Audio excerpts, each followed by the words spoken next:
We should actually always write by ourselves, and most importantly, we should write by ourselves, of ourselves, and for ourselves only. And then only we're going to be eventually read by the others when we read and write for ourselves and by ourselves only.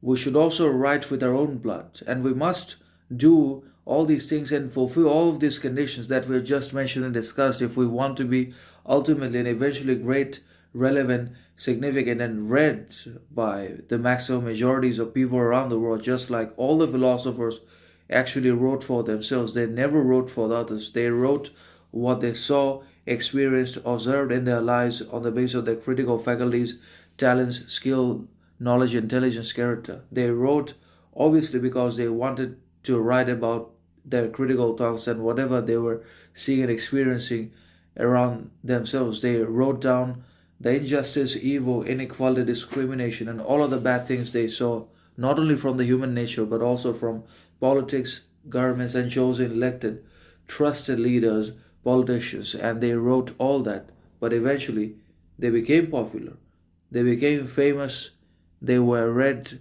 appreciated, approved of because they never wrote for the others, because their intention or goal was never to impress or validate the others. Their goal was never validation, attention, approval, success, money, arrogance of any kind. But we are consumed with external validation, attention, approval, money, success upon social media, as well as in practical external circumstances and realities. That's why we rarely become successful, prosperous, if at all. But when we become absolutely individual and write for ourselves only and with our own blood, which we obviously should and must, then we become popular and relevant and praised, credited, and recognized because our writing contains that level of unparalleled, relentless grit, resilience, depth, and profundity to itself in one way or another, which is necessary for its growth, transformation, and transcendence. So obviously, we should write for ourselves because it's our business, and not that we should write always for the others.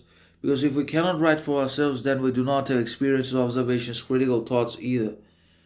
Oh, and that is what the philosophers did. They literally transformed or transferred all their critical thoughts, acute observations, and powerful experimentations into pages of writings and words that were not for the others, that were not even designed for the others, but they just wrote because they had to write something. They felt the need to urgently write down, regardless of whether or not they would be read later was another problem.